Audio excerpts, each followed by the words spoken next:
জয় অপহরণ ও হত্যা চেষ্টা মামলার রায়ের বিরুদ্ধে সাংবাদিক শফিক রেহমানের করা আপিলের বিষয়ে রায় দেওয়া হবে। সেখানে আছেন মশিউর অনেক, যুক্ত হচ্ছে তার সঙ্গে। অনেক রায় দেওয়া হবে কখন জানাবেন?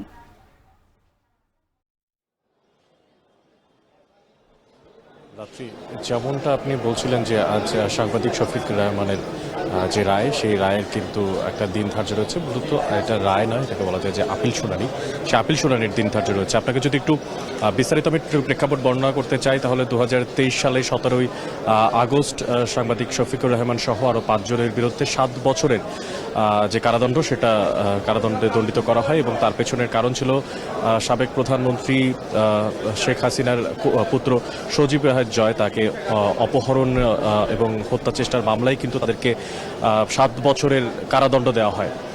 এর পরবর্তীতে তিনি কিন্তু পলাতক ছিলেন, কিন্তু 5ই আগস্টের প্রেক্ষাপট পরিবর্তনের পরে যখন মাহমুদুর রহমান আসেন আদালতে এবং এসে তিনি যখন আপিল করেন এবং পরবর্তীতে সেই আপিল কার্যক্রম চলা অবস্থাতেই সাংবাদিক শফিক রেহমান তিনি আসেন এবং তার পরবর্তীতে তিনিও কিন্তু আপিল শুনানিতে তিনি কিন্তু অংশগ্রহণ করেন। এবং এর আগের যেই মামলার তারিখ ছিল, সেই তারিখে তিনি এসে সরজমিনে আদালতের সামনে আত্মসমর্পণ করে তিনি জামিনের জন্য আবেদন করেন এবং আদালত সেই জামিনের আবেদন মঞ্জুর করেন।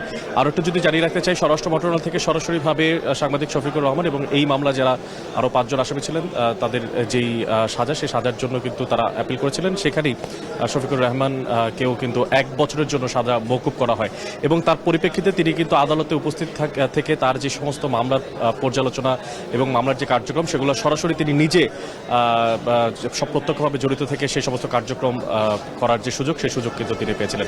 আজকের এই দিনে তাকে আদালতে নিয়ে আসার পেছনে কারণ হচ্ছে তাই তিনি অ্যাপিল করেছেন।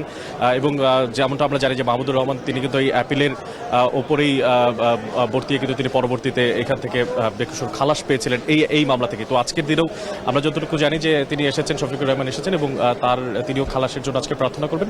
বিচারক কি বলেন সেটাই হচ্ছে আমরা জেনে সর্বশেষ আপনাদেরকে জানার চেষ্টা করবো। রাত্রি, এই ছিল আদালত প্রাঙ্গণ থেকে আমার কাছে এই মুহূর্তে সব শেষ। সজীব জয় অপহরণ ও হত্যা চেষ্টা মামলার রায়ের বিরুদ্ধে সাংবাদিক শফিক রেহমানের করা আপিলের বিষয়ে রায় হবে আজ। সেই খবরই জানাতে যুক্ত ছিলেন মশিউর অনেক।